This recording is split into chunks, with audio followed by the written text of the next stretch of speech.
काल करम की जाल में नहीं भोगत फिर जगत जी भवर मत फिरे नित चारो खानी ज्ञानी जोगी किलर सब मन की खानी भाग जगा मिलाए आदि का मिले सदगुरु आए राधा स्वामी धाम का नहीं भेद जनाए ऊंचा से ऊंचा देश है अधर ठिकानी बिना संत पावे नहीं श्रुत शब्द निशानी राधा स्वामी नाम की महिमा सुनाई ग्रह अनुराग जगायो की घर पहुँचू भाई साधु संग कर सार मैंने पियायो खाई प्रेम लगा गुरु चरण में मन संतनवाई तड़प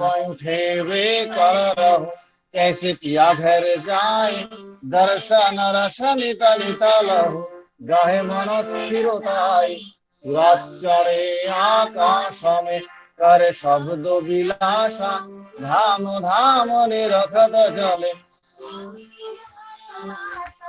यह आशा मेरे मन बसे रहे चित्त उदासा विनया सुरो कृपा करो दिजे चरण निवासा तुम बिना कोई समर्थ नहीं जैसे मांगू दाना प्रेम धार बरखा करो खोलो अमृत खाना दीन दयाल दया करो मेरे समर्थ स्वामी शुक्र करूंगा अवतरहु नित राधा स्वामी तुम बिना कोई समर्थ नहीं जैसे मांगू दाना प्रेम धार बरखा करो खोलो अमृत खाना दीन दयाल दया करो मेरे समर्थ स्वामी शुक्र करूंगा अवतरहु नित राधा स्वामी शुक्र करूंगा अवतरहु नित राधा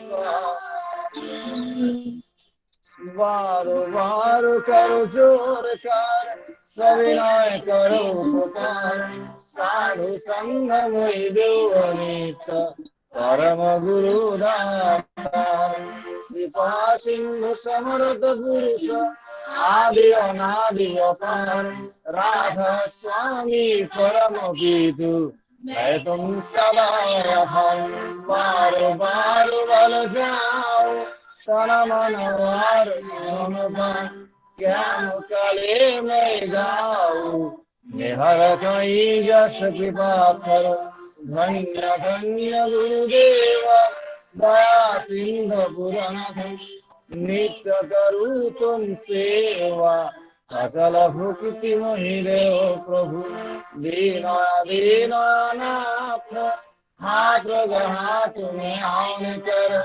अब रखो एक साथ दीन दयाल कृपा निधि काम क्रोध न धरो सब विधि भगुन हार में प्रभु राखो मेरी लाज तुम दारे अब मैं पड़ा राधा स्वामी गुरु समर्थ तुम बिना न दूसरा दया करो तो तुम दारे विलंब क्यों दया करो मेरे साईया देव प्रेम पिलाए दुख सुख कुछ बैठे नहीं छूटे सब दया करो मेरे साईया देव प्रेम पिलाए दुख सुख कुछ बैठे नहीं छूटे सब बार बार करो जोर कर सविनय करो पुकार साधु संग में जोनित परम गुरु दाता साधु संग में जोनित परम पिता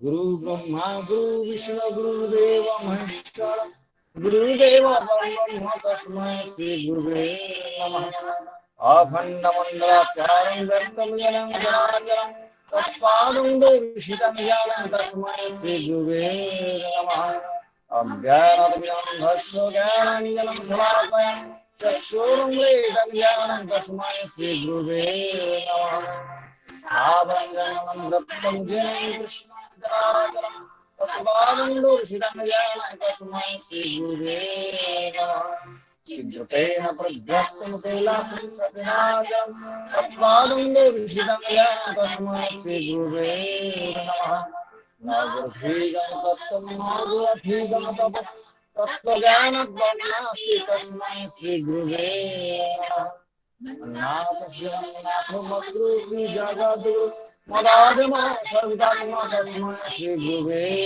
नमः पुरार्यादिश्यभूगोलदैवतं तन्नास्ति तस्मै श्रीगुरुवे नमः ब्रह्मानन्दं सुखदं केवलं ज्ञानमूर्तिं नन्नादीदं ब्रह्मदेशं ब्रह्मोत्सादिलक्षणम् एकनित्यं रसालं सर्वधीशभूतं भातीतं द्वैतं सद्गुरुं तं नमामि सद्गुरुं तं नमामि सद्गुरुं तं नमामि।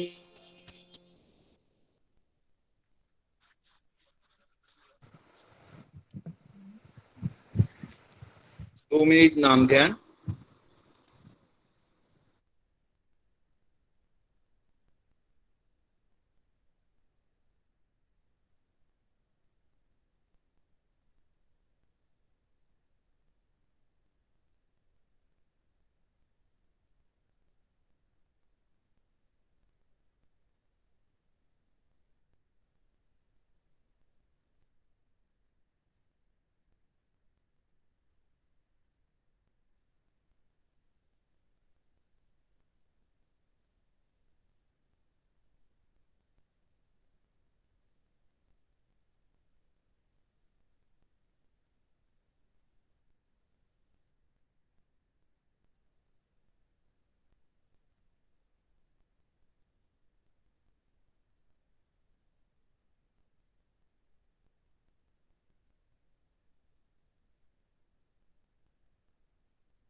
जय गुरु। सत्यानुसरण पाठ बांग्ला श्री देवव्रत पांडा। जय गुरु। परम प्रेममय श्री श्री ठाकुरेर श्रीहस्त लिखित सत्यानुसरण হইতে বাণী পাঠ। দুঃখ একরকম ভাব, সুখ একরকম ভাব, অভাবের বা চাওয়ার ভাবটাই দুঃখ। তুমি জগতের হাজার করেও দুঃখ নষ্ট করতে পারবে না যতক্ষণ তুমি হৃদয় থেকে ওই অভাবের ভাবটা কেড়ে না নিচ্ছ, আর ধর্মই তা করতে পারে। জয় গুরু। मराठी श्री अद्वैत पुणेकर दा। जय गुरु। श्री श्री ठाकूर अनुकूलजीचा स्वहस्त लिखित मराठी अनुवाद, सत्यानुसार मराठी अनुवाद। दुःख सुद्धा एक प्रकारचा भाव आहे व सुख सुद्धा एक प्रकारचा भाव आहे। अभावाचा व इच्छेचा भावच दुःख आहे। जोपर्यंत तुम्ही हृदयातील अभावाला दूर सारू शकत नाही तोपर्यंत हजारो प्रयत्न करून सुद्धा जगातले दुःख नष्ट करू शकणार नाही। धर्म ते करू शकतो। जय गुरु। सत्यानुसरण हिंदी श्री सतीश चौधरी दा। श्री ठाकुर जी का सत्यानुसरण का हिंदी अनुवाद। दुख भी एक प्रकार का भाव है, सुख भी एक प्रकार का भाव है। अभाव का चाह का भाव ही है दुख। तुम दुनिया के लिए हजार करके भी दुख को दूर नहीं कर सकते जब तक तुम हृदय से उस अभाव के भाव को निकाल नहीं लेते, और धर्म ही उसे कर सकता है। जय गुरु। सत्यानुसरण इंग्लिश आदित्य शेट्टी। श्री श्री ठाकुरान को चंद्र जी का सत्यानुसरण का पाठ इंग्लिश में। Misery and happiness are both modes of mind. To lack the thoughts and deeds befitting the desire is misery. You may serve the world in 1,000 ways, but you cannot destroy its misery until the sense of inadequacy be removed from the heart. Dharma alone can do that. जय गुरु।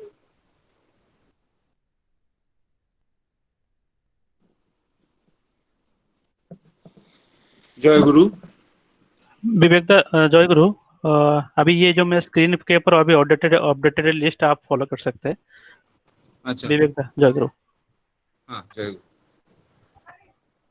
परम प्रेम में श्री ठाकुर के चरणों में मेरा कोटि कोटि प्रणाम। परमाराध्य है जगत जननी श्री बर्मा के चरणों में मेरा कोटि कोटि प्रणाम। परम पूज्य बात श्री बौद्धा के चरणों में मेरा कोटि कोटि प्रणाम। आचार्य देव श्री दादा के चरणों में मेरा कोटि कोटि प्रणाम। उपस्थित सभी दादा माँ और मेरे छोटे बाल गोपालों को हार्दिक जय गुरु। आज के इस हमारे सभी की प्रिय परम प्रेम में परम दयाल श्री ठाकुर अनुकूल चंद्र जी के 133वां शुभ जन्म भाद्र महीना में हम लोग 26वां दिन मना रहे हैं। इस उपलक्ष्य में मैं हमारे डोंबिवली जोन के सभी की ओर से सभी का हार्दिक स्वागत करता हूं। जय गुरु।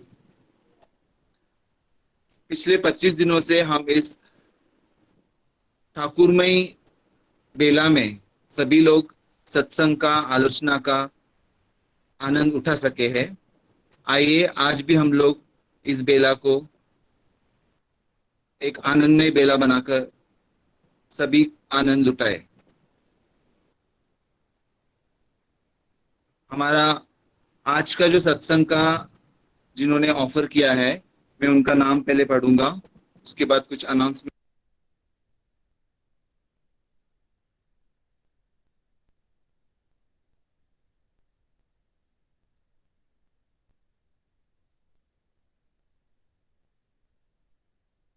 विवेक दा आप म्यूट में है। म्यूट हो गया, म्यूट हो गया। Okay okay okay okay okay.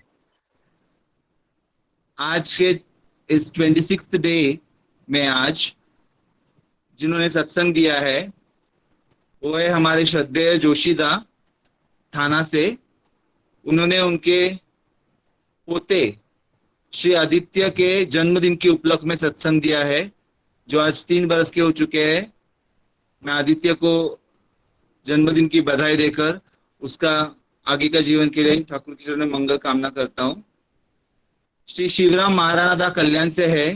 उन्होंने वे अपनी बेटी प्राची के जन्मदिन के उपलक्ष्य में आज सत्संग दिया हुआ है। मैं प्राची के और महाराणा दा के परिवार का भी पारिवारिक मंगल के लिए ठाकुर के चरणों में प्रार्थना करता हूँ। श्री कृष्णकांत पारुईदा भांडुप से, इन्होंने भी अपने बेटे कौशिक के जन्मदिन के उपलक्ष्य में आज सत्संग दिया है। मैं कौशिक को जन्मदिन की बधाई देता हूं और पारुईदा और उनके परिवार का पारिवारिक मंगल के लिए ठाकुर के चरणों में प्रार्थना करता हूं। और श्री आलोक राणा दा कल्याण से, श्री उत्पल घोष दा आयरोली से, श्री समीर घोष दा डोंबिवली से, श्री रामचंद्र सखा दा दिवा से और श्री माथुर दास दा उल्लासनगर से, इन्होंने सभी आज सत्संग आज ऑफर किया है। इन सभी का मैं पारिवारिक मंगल ठाकुर के चरणों में प्रार्थना करता हूँ। एक मुख्य अनाउंसमेंट है, हम ये जो इतने दिनों से शाम में इस बेला में जुड़ पा रहे हैं, हम लोग सभी लोग गूगल मीट के द्वारा जुड़ रहे हैं, लेकिन हमारा जो परम प्रेम में श्री ठाकुर अनुकूल चंद्र जी का शुभ आविर्भाव दिन सितंबर 15 को हम लोग जो उत्सव मना रहे हैं और बहुत लोग उसमें जुड़ेंगे, तो हम लोग हमारे टेक्निकल टीम से उन लोगों ने विचार किया है कि उस दिन हम लोग YouTube में सब लोग जुड़ेंगे, लेकिन कुछ लोगों को उसका अभ्यास नहीं होने के कारण ऐसा ये हुआ है, निर्णय हुआ है कि रविवार 13 को सवेरे का जो बदलापुर जोन से सत्संग होता है, वो शाम का जो सत्संग होता है वो 14 तारीख का शाम का जो सत्संग होता है और 15 का ठाकुर के जन्मदिन का जो उत्सव का जो सत्संग होगा वो, ये सभी सत्संग हम लोग YouTube के लिंक के द्वारा जुड़ेंगे। आप सभी को YouTube का लिंक मिलेगा। YouTube का लिंक बहुत ही आसान है, उसमें आपको वीडियो ऑन करना ये सब कुछ भी करना नहीं पड़ेगा। आप जब जुड़ जाएंगे तो उसके चैट बॉक्स में जय गुरु करके लिख दीजिए, तो सभी को पता चलेगा कि आप उपस्थित हुए हैं। अगर आपको कोई टेक्निकल दिक्कत आए तो कृपया चैट बॉक्स में लिखिए, टेक्निकल टीम इसका आपका उस मैसेज को ध्यान से देकर आपका वो रिजॉल्व कर देंगे। आइए आज के इस ठाकुरमयी बेला में हम लोग सब इस समुद्र में डुबकी मारने के लिए तैयार होते हैं। हम शुरुआत करेंगे पहले एक भजन से। हमारे साथ आज जुड़े हैं श्री सौरदीप भट्टाचार्य जी, जो कि चित्तागोंग बांग्लादेश से है। सौरदीप दा आगे जय गुरु। आगे जय गुरु स्टार्ट करें। उपस्थित সবাইকে জানাচ্ছি জয় गुरु। आज सत्संग में प्रिय परम का असीम दया और हमारे प्रिय शंकर रहादा का सहयोग से मैं यहाँ पर शामिल हुआ। तो आज मैं एक संगीत का प्रयास कर रहा हूँ और अगर मुझसे कोई गलती है हुई तो क्षमा कीजिए। मैं श्री श्री बरदा रचित संगीत परिवेशन करना।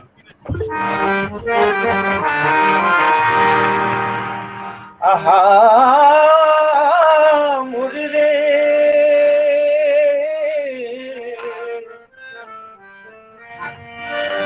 आहा मुरे आहा आहा मुरे শ্রীকণ্ঠে শোভিছে সদা স্বস্তি বাণী চয় শ্রীমুখে অমৃত ঝরে নাশে মৃত্যু ভয় তাহরি প্রকাশে রূপ হেন সাধকার প্রবলয় বিনিমিত করো নগন তাহার শ্রীকণ্ঠে শোভিছে সদা স্বস্তি বাণী চয় শ্রীমুখে অমৃত ঝরে নাশে মৃত্যু ভয় তাহরি প্রকাশে রূপ হেন সাধকার প্রবলয় বিনিমিত নয়ন তাহার তাহরি প্রকাশে রূপ হেন সাধকার প্রবলয় বিনিমিত নয়ন তাহার রস ঘন রূপে তার ভুবন মজিছে রস ঘন রূপে তার ভুবন মজিছে অরুণিত কর তল অভয়দানিছে নোয়াইছে কত শত ভক্ত চরণে নোয়াইছে কত শত ভক্ত চরণে কুটস্থিত মনে তারে বুঝিছে যতনে লক্ষ লক্ষ নর নারী আহা মরি রে আহা মরি আহা মরি লক্ষ লক্ষ নর নারী তাহার আশ্রিত চরণ যুগল তার সর্বত্র পূজিত ওই চরণ যুগল তার সর্বত্র পূজিত নয়ন দেখিলে তাহা ভোলা নাহি যায় নয়ন দেখিলে তাহা ভোলা নাহি যায়, নয়ন দেখিলে তাহা ভোলা নাহি যায়, নয়ন দেখিলে তাহা ভোলা নাহি যায়।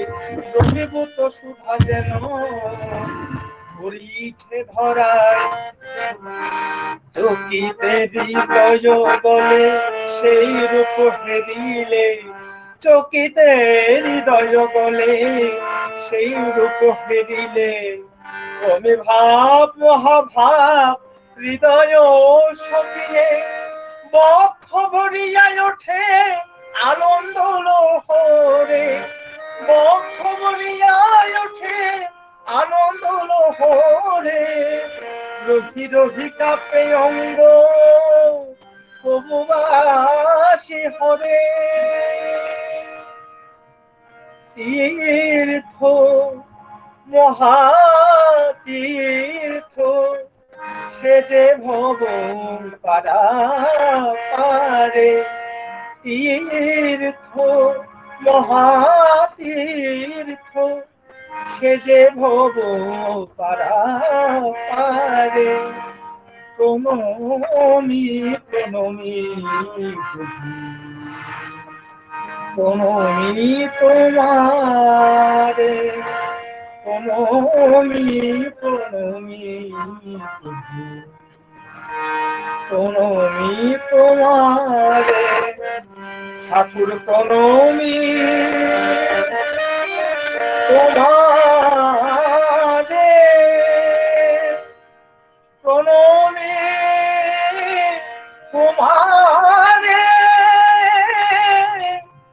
দয়াল প্রণমি তোমারে।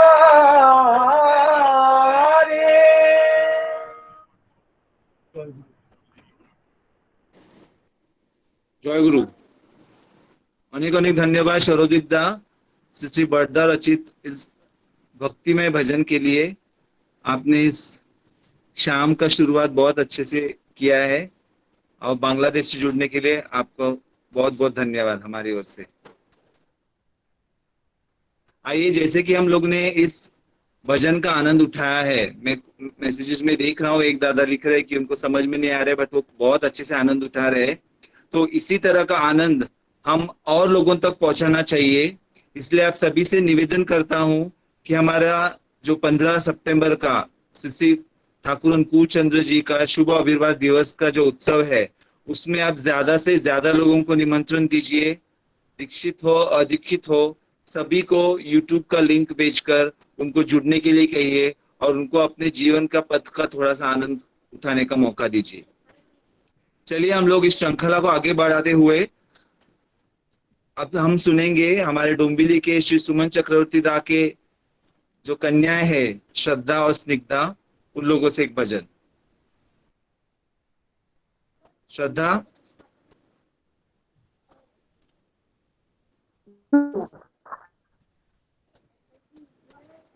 श्रद्धा आप लाइन पर हो?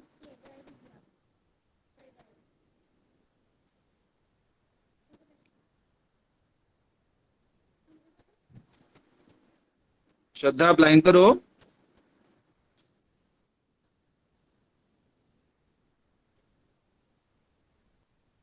हेलो, लाइन पे है दादा? हाँ लाइन पे दिख रही श्रद्धा।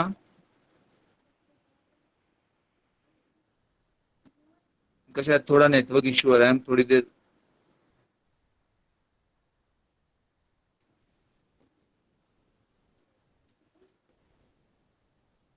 म्यूट में है दादा। म्यूट हो, हाँ, म्यूट में हो सकता है।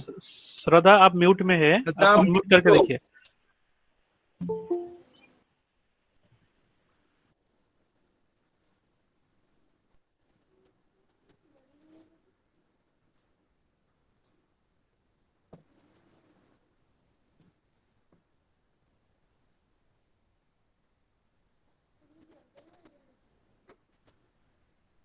श्रद्धा आप ज्वाइन कर पा रहे हो?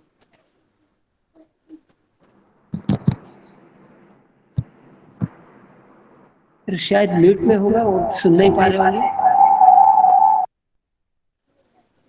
सुमन दा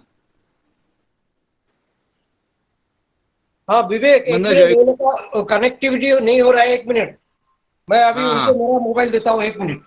हाँ, ओके ओके, जय गुरु।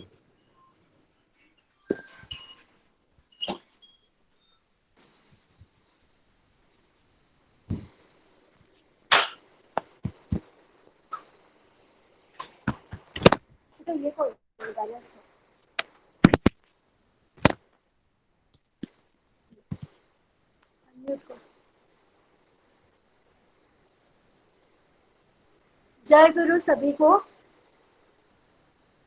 जय गुरु श्रद्धा, जय शुरू कीजिए।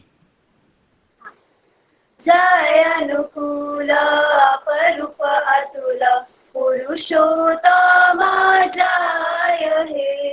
जय अनुकूल अपरूप अतुल पुरुषोत्तम जय हे। माता मनमोहिनी नंदन जग जन वंदन, मनमोहिनी नंदन जग जन वंदन, भव भय कारण तारण।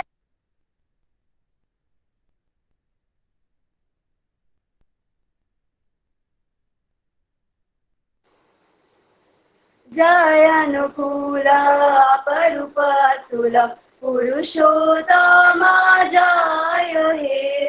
आनंदे मातिया नाचो रे गाओ रे, पराण भरिया डाको रे ताहारे। आनंदे मातिया नाचो रे गाओ रे, पराण भरिया डाको रे ताहारे। मान अभिमान देह मन प्राण, मान अभिमान देह मन प्राण, दयाल चरणे सपने। जय गुरु, जय गुरु, जय गुरु, जय गुरु। पुरुषोत्तम जय हे। সবার সদা ভাসরে ভালো, আধারে আলো জালো রে জালো। সবার সদা ভাসরে ভালো, আধারে আলো জালো রে জালো। রুদ্র দুয়ার খোলো রে খোলো, রুদ্র দুয়ার খোলো রে খোলো।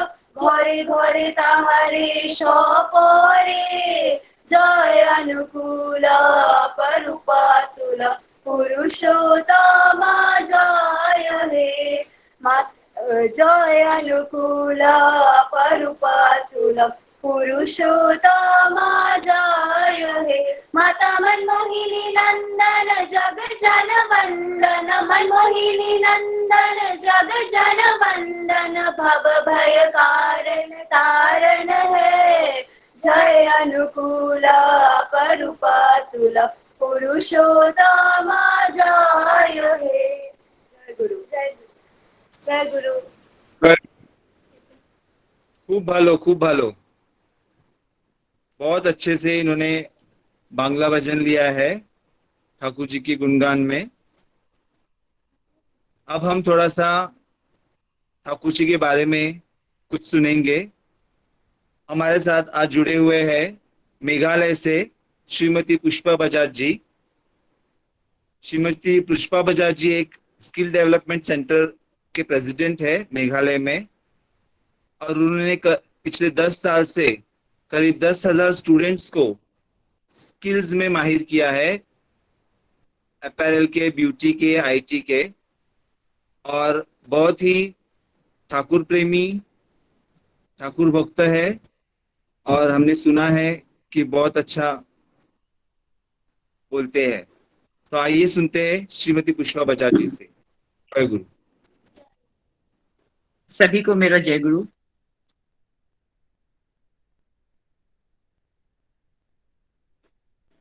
सर्वप्रथम मैं अपने हृदय में विराजित श्री श्री ठाकुर जी के चरणों में कोटि कोटि प्रणाम करती हूँ, और उपस्थित सभी मेरे बंधुगण, मेरी बहनें जो यहाँ उपस्थित हैं आज इस सत्संग के माध्यम से, सभी का मैं हार्दिक अभिनंदन करती हूँ। आज मुझे पहली बार यह मौका मिला है आप सबसे जुड़ने का। आप लोग बहुत दूर हैं, लेकिन ये तकनीकी युग है, और इस युग के माध्यम से इतना आसान हो गया एक दूसरे से मिलना, ये वास्तव में एक बहुत ही खुशी की बात है कि आज कोई भी किसी से दूर नहीं।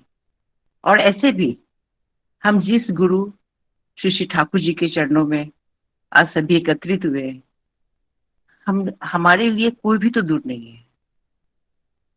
मुझे कहा गया है ठाकुर जी के लिए कुछ बोलने के लिए। ठाकुर जी के लिए कुछ बोलना किसी के लिए भी कैसे संभव हो सकता है? जिनको हम जान लेते हैं उनके लिए तो शायद हम कुछ बोल पाए, लेकिन जिनको हम अभी ठीक ठीक महसूस ही करते रहे हैं, उनके लिए सिर्फ जो कुछ महसूस किया है वही बात हम बता सकते हैं, क्योंकि जानना बहुत दूर है। कुछ दिन पहले बाबा ने मुझे कहा था कि आप अभी ठाकुर जी के लिए जानते ही क्या है, जो बोलेंगे बस जो महसूस किया है वहीं तक सीमित रहने से ठीक है। ठाकुर इस धरती पे हम जैसे मनुष्यों को ऊपर उठाने के लिए उनका प्रादुर्भाव हुआ, वो धरती पे आए और हम जैसे लोगों को उन्होंने अपनाया। कभी कभी सोचती हूँ क्या था हम सबका जीवन। पर्सनली मैं अपना ही कहूँ,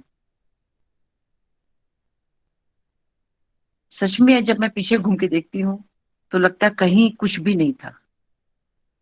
एक बिजनेसमैन फैमिली से हूँ तो कभी पैसे की तो कमी नहीं थी, लेकिन मैं आप सबके बीच में कहना चाहती हूँ बहुत अशांति थी, बहुत अशांति थी मेरे जीवन में। मुझे इस भौतिक जगत में कभी भी मन नहीं आया मेरा। और मैं क्लास 10 से न जाने कैसे भटकते भटकते शांति की तलाश में ब्रह्म कुमारी संस्था से जुड़ गई। और जैसे जैसे मैं अंदर जाती गई, मेरे अंदर एक खोखलापन बढ़ता चला गया। और फिर 11th 12th कॉलेज में आते आते मेरा मन एकदम वहां से एकदम हट गया। नहीं, ये इसलिए नहीं आई मैं, ये नहीं चाहिए।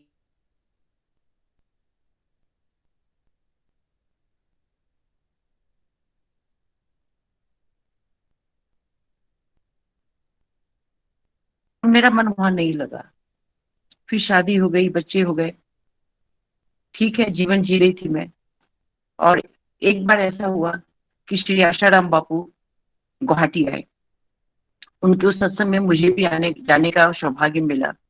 उनकी बातों से मुझे पता नहीं क्यों एक आशा बंधी। मुझे लगा शायद मेरी आत्मा जिनको ढूंढ रही है वो शायद इनके द्वारा वो रास्ता मुझे मिल सकता है क्या। वहां पे बहुत कोशिश की गई कि मैं उनकी दीक्षा लूं, लेकिन मुझे वो प्रेरणा नहीं मिली अंदर से। और मैंने दीक्षा तो नहीं ली, लेकिन पता नहीं क्या कारण से मैं उनके साथ जुड़ती चली गई। 6 या 7 महीने मैं बहुत उनकी किताबें पढ़ने लग गई, उनके वीडियो सुनने लग गई। मुझे अच्छा लगने लग गया। मैं नाम ध्यान भी करने लग गई, जैसा वो हरिओम हरिओम बोलते थे, मुझे अच्छा लगता था। और फिर एक ऐसी घटना आई 94 में कि हमारा घर, हमारी दुकानें, यहाँ पे हम लोग ट्रेवल बेल्ट में रहते हैं मेघालय में, आप लोग को मालूम होगा। और दिवाली की रात उसमें कुछ असामाजिक तत्वों ने आग लगा दिया और हमारे जीवन में एक बहुत ही तरह का बहुत बड़ा एक संकट आया। वो एक अलग पड़ाव है, उसके लिए मैं कोई चर्चा नहीं करूंगी। लेकिन उसके बाद मैंने आशाराम बापू को फोन किया। उस समय वो एक हिम्मत नगर करके एक जगह पे वो विश्राम कर रहे थे। करीब शाम को 7-8 बजे मेरी उनसे बात हुई। उन्होंने कहा कि पुष्पा, अभी तो सिर्फ आग लगी है, बहुत जल्दी एक गोली आएगी और तुम्हारे पति को भेजते हुए चली जाएगी। तुम कल ही चल के क्या तो मेरे पास अपने पति को लेके आओ या फिर मुझे बुलाओ, तुम्हारे लिए मैं आऊंगा, तुम मेरे को बुलाने की सारी व्यवस्था करो। मैं तो इतनी घबरा गई, मैं क्या कर सकती हूँ? अरे 4 दिन तो आग लगे हुआ, सब कुछ तो बर्बाद हो गया है। अभी मैं मेरे पति इतने उलझ गए हैं, कभी पुलिस केस, कभी ये कभी वो, मैं उनसे कैसे कहूँ क्या आप सब कुछ छोड़ के, बूढ़े ससुर है मेरे 80 साल की उम्र के, मैं कैसे कहूँगी छोटे बच्चों को और मेरे बूढ़े ससुर को छोड़ के आप चलिए। लेकिन डर भी लग गया, अगर कोई गोली आई मेरे पति को मार दी तो मैं क्या करूंगी। मैंने तो अपने पति को एकदम पांव पकड़ के कहा उनको कि नहीं, सबसे पहले आपका जीवन है, तभी मेरा सब कुछ है, और आप चलिए, मुझे आशाराम बापू के पास जाना, वो आपको बचा लेंगे। मेरे पति बोले तुम पागल हो गई हो क्या, अभी ऐसा संकट का समय है, इस समय क्या मैं, कोई क्या बोलेगा मुझे, और अभी मैं आशाराम बापू को बुलाऊं तो मैं लाख रुपया कहाँ से लाऊं। मैं यहाँ पुलिस वालों को सल्टाऊं, फायर ब्रिगेड वालों को सल्टाऊं, या अपने स्टाफ लोग को पैसा दूं, या मैं आशाराम बापू पे 1-2 लाख रुपया खर्च करूं, उनको बुलाना आसान है क्या।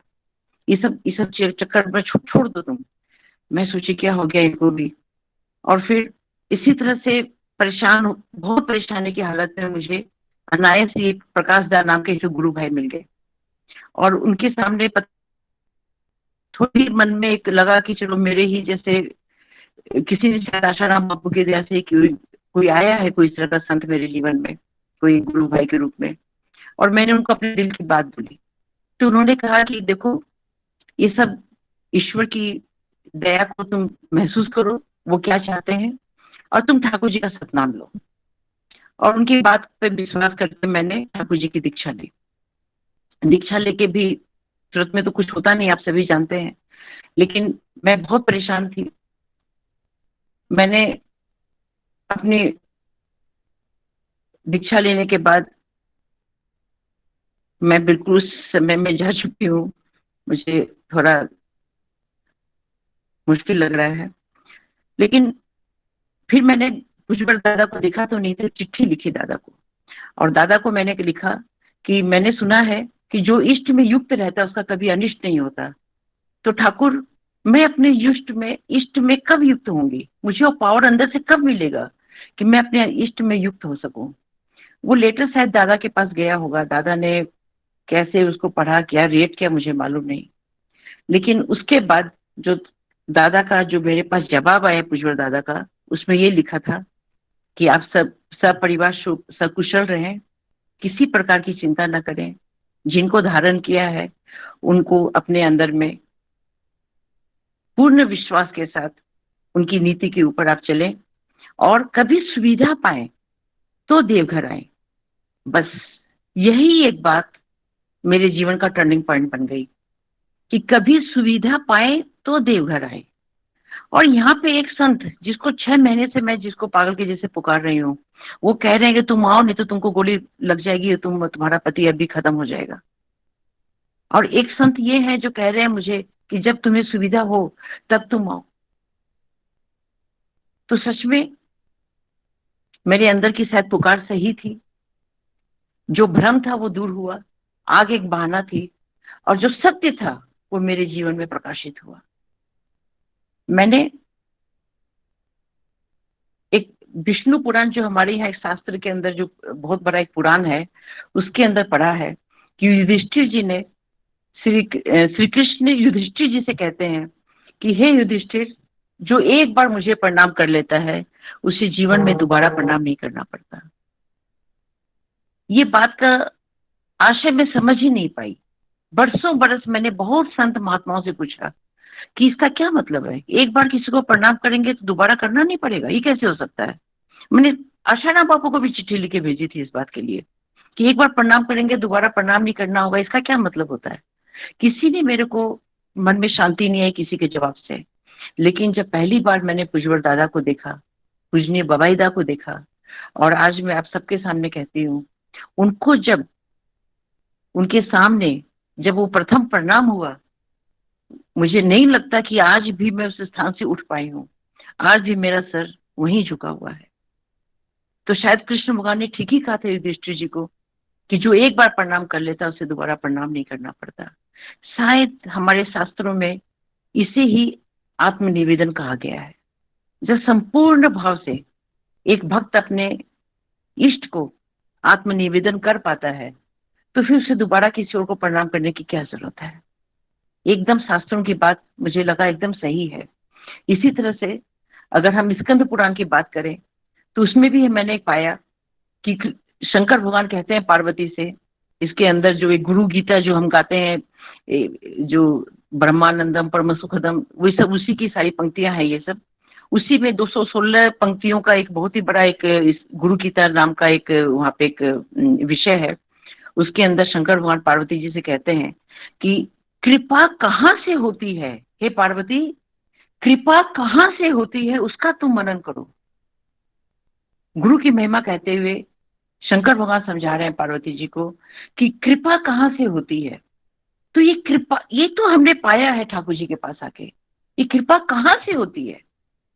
मुझे तो लगता है जो हम सुबह सुबह उठ के स्तुति करते हैं, शायद ठाकुर जी ने इतना बड़ा, इतनी बड़ी संपदा हमें दे दी है स्तुति के रूप में, कि जिस तरह हम स्तुति से सही सही और इसके अंदर उतरते जाएंगे, एकात्म भाव से उस ब्रह्म तत्व से जुड़ते जाएंगे, उसी तरह हमारे अंदर और अंदर से प्रकाश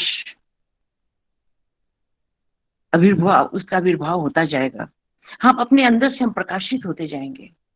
बाहर की रोशनी नहीं चाहिए हमें, वो तो हमने जितना अपने बैंक में जमा करके पिछले जन्म में आए हैं उतना मिलेगा। हमें अपने अंदर का प्रकाश चाहिए, और वो हमें मिला है इस सत्संग में, अपने दादा अपने बाबाईदा के चरणों में। इतना प्रकाश, इतनी रोशनी। मैं तो भाई क्या बताऊं आप लोग को, मेघालय एक ऐसा स्टेट है जिसके अंदर हम लोग नॉन ट्राइबल लोग 4 या 5% रहते हैं। उसके बावजूद भी मैं रूरल एरिया में अकेली घूमती हूँ, एक मारवाड़ी फैमिली से, बिजनेसमैन फैमिली से। बहुत से हमारे ऊपर एक अनुशासन होते हैं, उसके बावजूद सिर्फ एक इस सतनाम का सहारा लेके, ठाकुर जी का बाबाईदा का आशीर्वाद लेके, और आज तक कभी भी 100 टाइम्स मैं अकेली गांव में इंटीरियर जाती हूँ। पहाड़ी इलाका है, बड़ी बड़ी घाटियां हैं, उन सब में कई बार होता है लैंडस्लाइड हो जाती है, मैं उधर फंस जाती हूँ। और विश्वास नहीं करेंगे आप लोग, मैंने जैसे कल ही एक फेसबुक पे बहुत ही सुंदर किसी ने ठाकुर जी की बात पोस्ट की थी कि मैं तुम्हारे हृदय में, तुम अपने हृदय से पुकारते हो तो मैं पूर्ण भाव से सुनता हूँ। तो मेरी बात सुनी है उन्होंने। 1 घंटे के अंदर पूरे पहाड़ के मलबे को हटते हुए मैंने देखा है, और मेरी गाड़ी इस पार से उस पार जाती हुई देखी है मैं खुद आई हूँ। एक बार नहीं, अनेकों बार मेरे बच्चे को यहाँ के ट्राइबल लोगों ने किडनैप करके ले गए, और किस तरह से 2 घंटे के अंदर ठाकुर जी उसको किस तरह से वापस लेके आए, मैं बता नहीं सकती। बहुत समय आप लोग का ले ली हूँ। ठाकुर जी क्या है, ये बात सिर्फ महसूस की जा सकती है, शब्दों में बयान नहीं की जा सकती। आप सभी इसके साक्षी हैं। इस समुद्र को स्याही बना के अगर लिखने की कोशिश की जाए तो भी शायद ठाकुर जी की महिमा, ठाकुर जी की दया की बात लिखना संभव ही नहीं। और मेरा जो स्किल डेवलपमेंट का ये प्रोग्राम है, मैं आपको क्या बताऊं, 2016 तक मैंने 7000 बच्चों का अपने पास से उनकी स्किल डेवलपमेंट का मैंने काम किया, क्योंकि हमारे बाबाईदा की इच्छा थी, मैंने किया। लेकिन 2016 में अप्रैल आते आते मुझे लगा कि नहीं, कम से कम 1.5-2 करोड़ रुपया खर्चा हो गया। इसके बाद और ज्यादा शायद मैं कैसे कहूँ अपने बच्चों को, मैं अपने हस्बैंड को कि मुझे रुपया और चाहिए, मैं कहाँ से लाऊं, समाज में कौन किसको देता है। ऐसे भी मैं एक फीमेल हूँ, मैं कहाँ जाके किसे मैं फंड कलेक्ट करूं। और किस तरह से अचानक मोदी जी, मैंने बाबाईदा के चरणों में मैंने निवेदन नहीं किया, ध्यान करके नाम करते हुए उनके चरणों में रखा कि ठाकुर अगर आप चाहते हैं मुझे आगे बढ़ूं तो मुझे रास्ता दिखाइए। 2016 में 27 मई को हमारे नरेंद्र मोदी जी आए शिलोंग, गवर्नर साहब ने मुझे बुलाया, उनसे मिलाया। मैंने कोई कोशिश नहीं की उनसे मिलने की, ये सब ठाकुर जी की कृपा थी।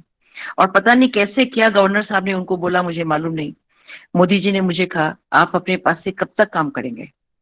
आप कल्पना कीजिए, देश का प्रधानमंत्री एक सामान्य स्त्री को अगर ये कहता है तो उसके ऊपर किसका हाथ होगा कि आप अपने पास से कितने दिन काम करेंगे। आप कोई कार्ड लाए हैं, जितेंद्र सिंह बैठे हैं, आप उनको दे दीजिए। और 3 महीने के अंदर मुझे प्रधानमंत्री कौशल विकास योजना से जोड़ा जाता है, और तब से लेके आज तक सरकार की तरफ से सारे खर्चे उठाए जाते हैं। ये है हमारे ठाकुर।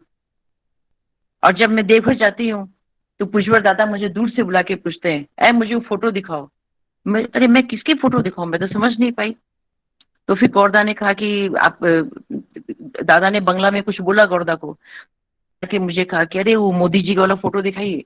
तो मेरे मोबाइल पे तो फोटो नहीं था, तो दादा एकदम नाराज हुए, बोले गुरु क्या देखना चाहता है वो लेके नहीं आता है। फिर मैंने उसी टाइम के व्हाट्सएप पे वो फोटो मंगाई, दादा को दिखाया।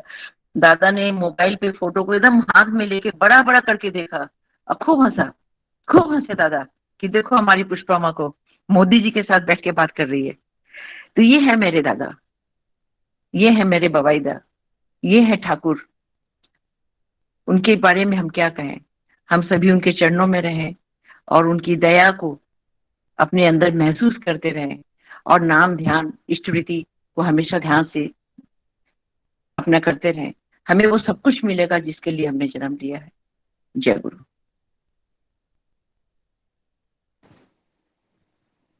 जय गुरु पुष्पा माँ, बहुत ही सुंदर।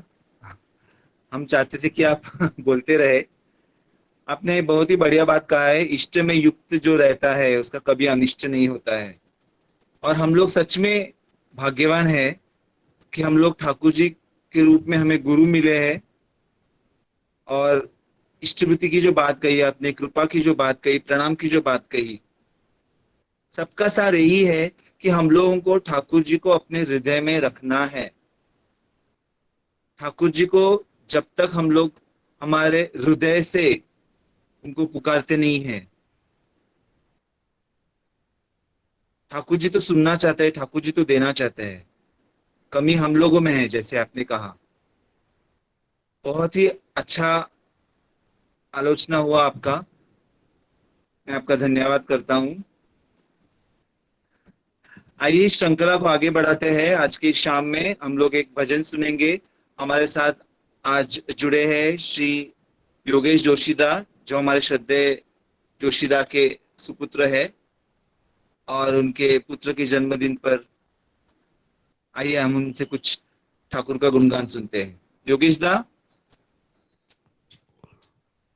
जय गुरु। जय गुरु। आवाज सुनाई दे रही है आपको? जी जी, you may start. Ji ji.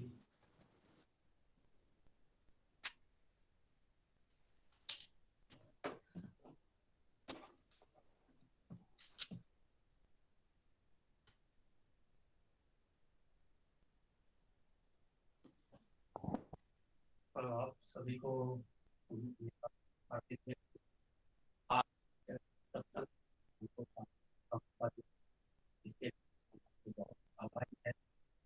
Mute है, अनम्यूट कीजिए। म्यूट है योगेश, म्यूट है। और हमारे बेटे आदि के बाद जरूर है। दादा म्यूट नहीं है, और थोड़ा स्लो आवाज आ रहा है। योगेश दा थोड़ा लाउड बोलेंगे तो आवाज नहीं आ रही। योगेश दा हम आप सबसे प्रार्थना करते हैं, आपके आशीर्वाद लेते हैं। नहीं आ रहे शायद। आज मेरे साथ मेरी वाइफ सारिका भी जुड़ी हुई है। Yogesh da, we are not able to hear you. ये भजन ठाकुर जी की दया से मैंने कंपोज किया हुआ है। हम सब लोग जानते हैं, हमारे कीर्तिमान सिंह जो है देवघर में, उनका भजन दीपावली जो बुक है, उसमें काफी अच्छे भजन उन्होंने लिखे हैं। और ठाकुर जी की दया से एक भजन मैंने कंपोज किया है, तो वही आपके सामने प्रस्तुत कर रहा हूँ। शायद आपको अच्छा लगे, तो ठाकुर जी की कृपा है। आपको आवाज ठीक सुनाई दे रही है मेरी? नहीं आ रहा है। हेलो, आप थोड़ा जोर से बोलिए, आवाज सुनाई नहीं आ रहा है बराबर से। हेलो हाँ दादा, आवाज सुनाई दे रही है आपको? हाँ, अभी सुनाई दे रहा है दादा थोड़ा।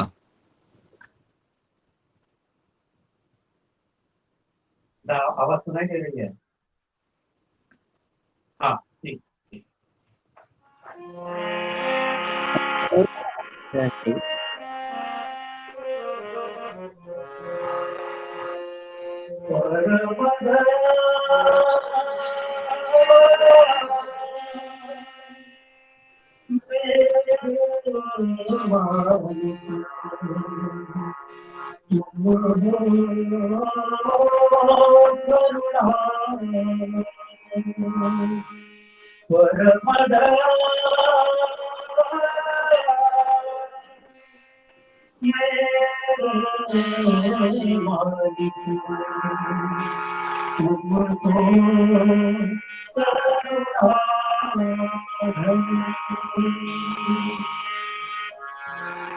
परम करुणा धन मालिक ठाकुर परम करुणा धन मालिक ठाकुर नाथो दास को चरणों में आदि कारण प्रभु नारायण तुम ही दाता त्रिभुवन में परम करुणा धन मालिक ठाकुर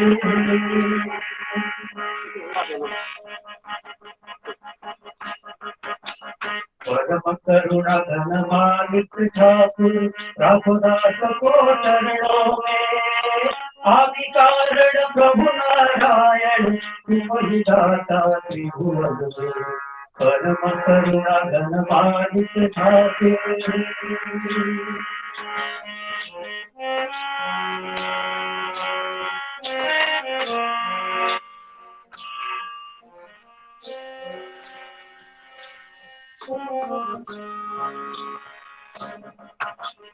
अधुआ गुण मैं तुम गुण शरण तुम्हारा बंकी बचा अधुआ गुण मैं तुम गुण शरण तुम्हारा बंकी बचा भजन ही नहीं मूढ़ मन का भजन ही नहीं मूढ़ मन का साधन तुम प्रभु सुख दुख परम करुणा धन मालिक ठाकुर रघुदास को चरणों में आदि कारण प्रभु नारायण तुम ही दाता त्रिभुवन में परम करुणा धन मालिक ठाकुर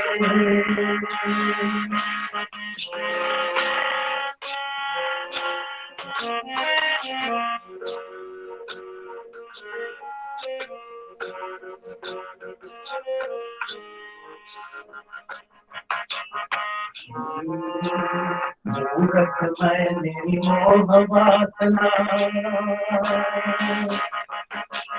मूरख मैं मेरी मोह वासना तुम बिन सब कुछ व्यर्थ कामना मूरख मैं मेरी मोह वासना तुम बिन सब कुछ व्यर्थ कामना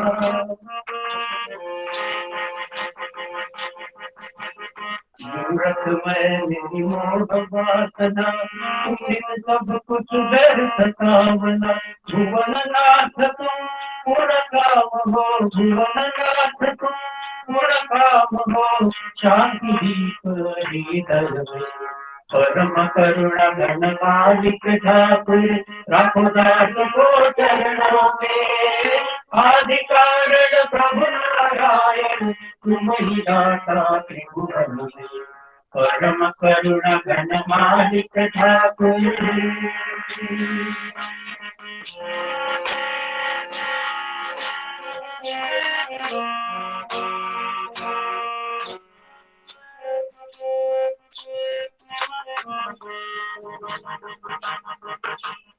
मरण व्यथा के मोचनकारी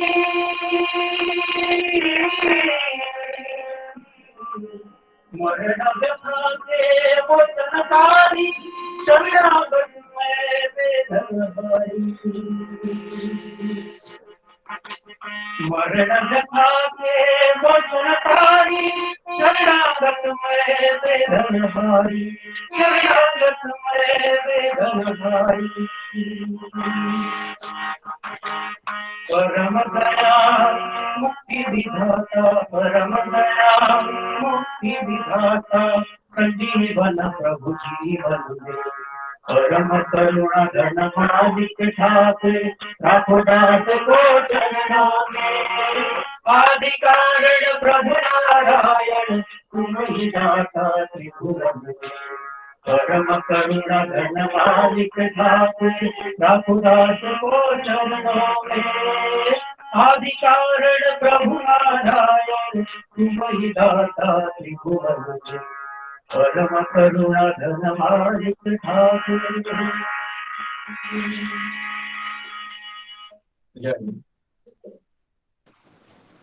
जय गुरु योगेश दा और सारिका जी, बहुत अच्छा रचना और बहुत ही सुंदर भजन।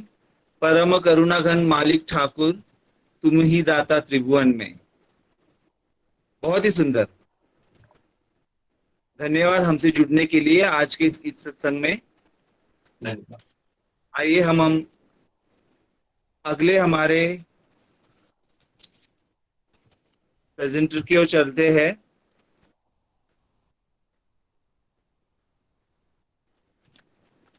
इन व्यक्ति से हम सभी परिचित हैं। इनका हमने आलोचना भी सुना हुआ है, लेकिन आज उनके भांजे के जन्मदिन के उपलक्ष्य में वो कुछ अपने भाव रखना चाहेंगे। श्रद्धेय जोशीदा के सुपुत्री है, पिछले 40 सालों से सत्संग में जुड़े हुए हैं और अभी फिलहाल जर्मनी में एज ए साइंटिस्ट वो कार्यरत है। डॉक्टर वैदेही लिमे माँ से मैं अनुरोध करता हूँ कि ठाकुर के बारे में कुछ शब्द आप रखें। जय गुरु। जय गुरु। मेरी आवाज ठीक आ रही है? जी जी जी आ रही। जय गुरु। सर्वे भवन्तु सुखिनः, सर्वे सन्तु निरामयाः, सर्वे भद्राणि पश्यन्तु, मां कश्चित् दुःखभाग् भवेत्। परम पूजनीय माता मनमोहिनी देवी, परम प्रेममय युग पुरुषोत्तम श्री श्री ठाकुर अनुकूल चंद्र जी, परमाराध्याय जगत जननी श्री श्री बड़ी माँ, आपके श्री चरण कमलों में मैं साष्टांग प्रणाम करती हूँ। परम पूज्यपाद श्री श्री पितृदेव, परम पूज्यपाद आचार्य देव श्री श्री दादा पूजनीय बड़बौदी, आपके श्री चरणों में मेरा साष्टांग प्रणाम। पूजनीय बाबाईदा, पूजनीय सिपाहीदा, पूजनीय बिंकीदा और ठाकुर परिवार के सभी को मेरा सादर प्रणाम। आज इस पवित्र भाद्र परिक्रमा के उपलक्ष्य में जो सत्संग का आयोजन हुआ है, उसमें जुड़े हुए सभी गुरु माँ, गुरु भगिनी, गुरु बंधु, ऋत्विक देव, आप सभी को मेरा प्रणाम और आंतरिक जय गुरु। इसके पहले जितने भी भजन सुने हमने और आलोचना, यह सुन के मन में एक इतना आनंद और शांति का जो अनुभव होता है, इसीलिए मुझे ऐसा लगता है कि हर क्षण ठाकुर जी की कृपा से ही संभाव्य है, नहीं तो होता ही नहीं है। पहले मैं आलोचना शुरू करने के पहले आज के सत्संग, जिन्होंने आज के सत्संग दिए हैं, उनमें से एक योगेश मेरा भाई, उसका लड़का आदित्य मेरा भांजा, उसको वो 3 साल का हुआ है, उसके सुंदर और स्वास्थ्यपूर्ण जीवन के लिए मैं ठाकुर जी के चरणों में प्रार्थना करती हूँ। ठाकुर जी जैसा चाहे वैसा उसका जीवन बने और उनके कार्य में ही वो अपना जीवन विकसित करे और परिपूरित करे, ऐसे प्रार्थना करती हूँ। बाकी भी अन्य लोगों ने आज सत्संग दिया है, उनके भी सभी के परिवार के लिए, उन सभी के लिए मैं ठाकुर जी के चरणों में मंगल की प्रार्थना करती हूँ।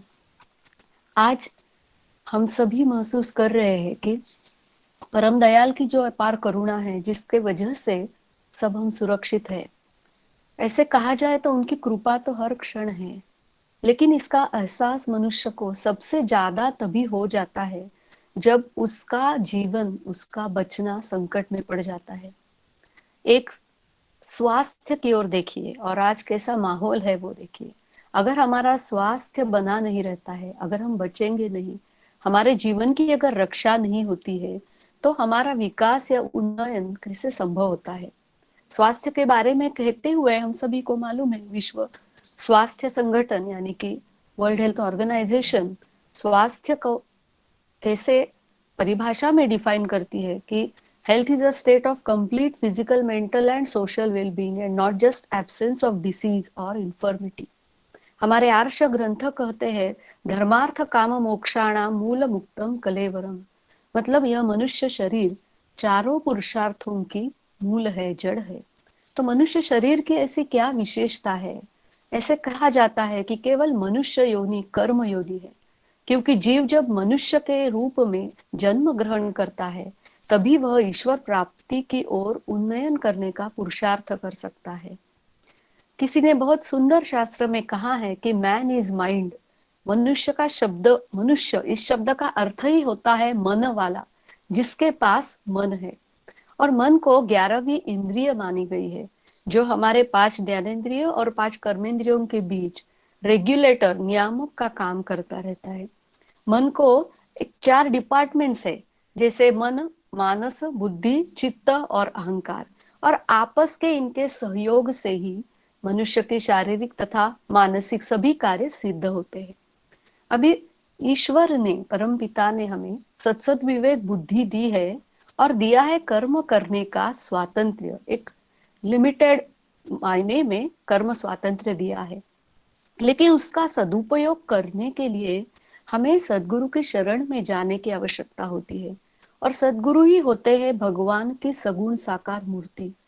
इसीलिए जब हम कहते हैं सत्संग, तो है वही उनका संग पाना। रामचरितमानस में संत तुलसीदास बहुत सुंदर कहते हैं, बिनु सत्संग विवेक न होई, राम कृपा बिन सुलभ न सोई। एक शंकराचार्य, आद्य शंकराचार्य के जीवन की एक घटना मुझे याद आती है कि एक दिन वे कुछ शिष्यों के साथ जा रहे थे, तो उन्होंने देखा कि एक बूढ़े व्यक्ति पाणिनि व्याकरण का पाठ रटते जा रहे थे, और उनको देख के शंकराचार्य के मन में बहुत दुख हुआ, क्योंकि भगवत भजन में जीवन को सार्थक करने के बजाय यह इतना उम्र होते हुए भी अपना समय व्यर्थ गवा रहे हैं। यह देख के शंकराचार्य ने वहां पे तुरंत ही एक स्तोत्र की रचना की, जिसे द्वादश का मंजिरिया भजगोविंदम स्तोत्र के नाम से जाना जाता है। उसमें 1-2 लाइन कहना चाहती हूँ। नलिनी दलगत जलमति तरलम तद्वत जीवितम अतिशय चपलम। वे कहते हैं कि हमारा जीवन एक पानी की बूंद की तरह है, जो कमल की पंखुड़ियों से गिरकर समुद्र के विशाल जल स्रोत में अपना अस्तित्व खो देती है। कमल पत्र पर पानी की बूंद सोचिए कितने समय तक रहती है। इसी प्रकार इस काल के उदर में हमारा जीवन क्षण भंगुर है, लेकिन जब उसी बूंद पर सूरज की किरण पड़ती है, उसमें से जाती है, तब वो मोती जैसे चमकती हुई, खिलती हुई दिखाई देती है। वही है सत्संग की महिमा। क्षणमपि सज्जन संगति रेखा भवती भवार्णव तरणे नौका। अगर हमें इस जीवन में सत्संग का लाभ होता है, सदगुरु के श्री चरणों का आश्रय हमें मिल जाता है, तो उनके प्रेम तथा ज्ञान के एक जो दिव्य आलोक रहता है, जो प्रकाश है, उसके स्पर्श से हमारी जीवन वृद्धि की ओर जाता है, हमारा जीवन अमृत के पथ के ओर उन्नत हो जाता है। और इसीलिए तो हम विनती प्रार्थना में कहते हैं, साधु संग मोहि देवनित परम गुरु दाता। तो उनका संग करने का मतलब है उनका अनुसरण करना। अभी मेरे पहले पुष्पा माँ ने इतना सुंदर व्याजन किया, तभी पूज्यपाद दादा ने, आचार्य देव ने उनको जो पत्र में लिखा हुआ है, उसका याद मुझे अभी आ रही है कि उनको अपने हृदय में धरकर उनके नीति अनुसार चलिएगा। तो ठाकुर जी का संग करना, साधु संग करना मतलब है दृढ़ निष्ठा से उनका अनुसरण करना, और वो अनुसरण का पथ है धर्म का, सदाचार का। ठाकुर जी कहते हैं कि धर्म का मूल ही है सदाचार, और धर्म का एक सुंदर अर्थ है जिसे कर्तव्य। मतलब अगर हमारा जो कर्तव्य है, हम जिस भूमिका में है जीवन में, जिस क्षण में, जिस स्तर में, वो छोड़कर लाख भजन पूजन हम करें, तो उससे ठाकुर जी को कभी संतोष नहीं होता है। हमारे घर में हमारे माता पिता, हमारे गुरुजन, हमारे परिवार के गुरुजन और बाकी सभी को, उनको ध्यान दिए बगैर अगर हम भजन पूजन करते हैं, तो ठाकुर जी कहते हैं जीवंत गुरु की उपेक्षा करके आप सिर्फ मूर्ति या फोटो को पूजते रहोगे, तो उससे कुछ आप नहीं पाओगे। श्री श्री ठाकुर जी ने हमें जीवन वृद्धि का जो पथ दिखाया है, अपनी कथनी और करनी द्वारा, अपने चरित्र में उन्होंने वही अमृत पथ को उजागर किया है। और इस कल्याणकारी मार्ग पर चलना, काया वाचा मन से उनका आचरण करने का अकपट भाव से प्रयास करना, यही है सदाचार। परम प्रेम में ठाकुर जी की लीला संगिनी श्री श्री बड़ी माँ, जो सेवा, शुचिता, निष्ठा, स्नेह, करुणा और पराभक्ति का मूर्त रूप बड़ी माँ का चरित्र है। उन्होंने भी यही सदाचार को हमेशा अपने जीवन में संजीवित रखा, और अपनी इस चरित्रगत संपदा की अमूल्य देन ठाकुर परिवार को भी दे दी है। एक बात सदाचार के बारे में ठाकुर जी ने क्या कहा है, यह कहना चाहती हूँ। एक चीज ऐसी है, देखिए, कि सदाचार ऐसा गुण है कि जिसे हम सभी दूसरों में जरूर देखना चाहते हैं। सदाचार का गुण मानवों को महान बनाता है, लेकिन परम प्रेममय श्री श्री ठाकुर जी ने स्वास्थ्य और सदाचार के करीब 103 सूत्र दिए हैं। एक एक सूत्र आप देखने जाओगे एक एक हीरा जैसा है, जिसकी परख करने के लिए वैसा ही जौहर ही चाहिए। हमारे शास्त्र ग्रंथों में सदाचार के बारे में कहा गया है, बहुत कहा गया है, लेकिन ठाकुर जी ने जिस सुंदरता से और जिस गहराई से और वैज्ञानिक दृष्टिकोण से उसे प्रस्तुत किया है वह अतुलनीय है। इससे एक जुड़ी हुई कहानी मैं आपको बताती हूँ। 1943 साल मई महीने की बात थी। श्री श्री ठाकुर जी पावना सत्संग आश्रम में बैठे हैं और भक्तगण उनको घिरे हुए हैं। अपने इष्ट के संग लाभ का आनंद, तृप्ति व अनुभव करना चाहते हैं, जिससे अपने मन की सारी आशंकाएं, सारी समस्याओं का समाधान एकमात्र मेरे इष्ट करेंगे, इस विश्वास के साथ वे ठाकुर जी को प्रश्न पूछते जा रहे हैं और ठाकुर जी सहजता से, सुंदरता से हर एक प्रश्न का समाधान देते जा रहे हैं। वहां पे एक दादा खड़े हैं और उनके कपड़े थोड़े मैले हैं, तो ठाकुर जी कहते हैं कि खाने पीने के मामले में तो आप बहुत सोच विचार से चलते हो, साफ सुथरा नहीं रहोगे, सुचारू रूप से आप पोशाक नहीं पहनोगे, तो सदाचार का पालन नहीं होता है। आगे उनको कहते हैं सिर्फ शारीरिक सदाचार का पालन करने से अगर मानसिक सदाचार नहीं रहे तो वास्तविक रूप में आप सदाचार की रक्षा नहीं कर रहे हो। जैसे ही ठाकुर जी के श्रीमुख से मानसिक सदाचार का विषय आता है, वहां पे कालिदास दा बैठे, वो तुरंत ठाकुर जी से पूछते हैं कि ठाकुर कृपा करके बताइए मानसिक सदाचार मतलब क्या है। इसके बारे में ठाकुर जी कहते हैं कि सदाचार जीवन की रक्षा करने के लिए, जीवन के विकास के लिए जो जो मदद करता है उसी प्रकार का आचरण और ऐसा भाव मन में किस प्रकार से आप बनाए रखोगे, किस प्रकार से यह भाव आपके मन में, आपकी बुद्धि में पुष्ट होगा, जिससे आपका जीवन बचेगा, बढ़ेगा, जीवन वृद्धि की ओर अग्रसर हो जाएगा। इसके बारे में हमेशा सोचना यह मानसिक सदाचार का एक अंग है। हमें मालूम है कि शरीर से सूक्ष्म है मन, मन से सूक्ष्म रहती है बुद्धि और बुद्धि से भी सूक्ष्म रहते है आत्मा। तो ठाकुर जी कितनी सुंदरता से हमें समझा रहे हैं कि मानसिक सदाचार का प्रत्यक्ष पालन करने की जैसे एक फॉर्मूला ठाकुर जी दे रहे हैं। ठाकुर जी कहते हैं कि जब भी मन में कुचिंता, अपवित्र चिंता आती है या अगर स्वार्थ बुद्धि जब आपके मन को दुबला बनाती है, तो यह सब मानसिक सदाचार के विरोध में है। दूसरे के प्रति द्रोह बुद्धि, दूसरे के अमंगल की कामना, दूसरे को हानि पहुंचाने के प्रयास, यह सब परस्पर प्रेम, सद्भावना, एकता बजाय रखने के बगैर आतंक के विचारों को प्रश्रय देना, ये सब मानसिक असदाचार है। अभी जैसे कि हम ये सोचते हैं, महाभारत का युद्ध देखिए, रावण ने किया हुआ सीताहरण देखिए, ये तो इसके ऐतिहासिक उदाहरण है ही, लेकिन आज के इस कलयुग में मानसिक असदाचार के कितने अनगिनत उदाहरण हम देखते हैं। आज जो कोविड, कोरोना की बीमारी जो फैली हुई है, क्या शारीरिक असदाचार उसके लिए जितना जिम्मेवार है, उससे अधिक मानसिक असदाचार भी जिम्मेवार है। आज इस विज्ञान तंत्रज्ञान की सदी में अधर्म के मार्ग पर जो चल रहे हैं, ऐसे लोग जब विज्ञान तंत्रज्ञान का जैव आतंकवाद फैलाने हेतु दुरुपयोग वो ही करेंगे। इस महामारी की जड़ तक पहुंचने के प्रयासों में भी यह बात सामने आ रही है। और तभी ये बहुत मतलब जब मैं सोचती, पहले जब पढ़ती थी सबको बचाना अपने बचना उसको ही तो धर्म समझना, मुझे लगता था कि ठाकुर जी ने बचने बढ़ने को धर्म इतना महत्व क्यों दिया है। अभी ये हम रियलाइज कर रहे हैं इस समय में कि यह ठाकुर जी की जो अमृतवाणी है कितनी महत्वपूर्ण है। आज हमें ये सबका एहसास हो रहा है। तो सदाचार का मूल उद्देश्य है शारीरिक और मानसिक अशुद्धि से बचना।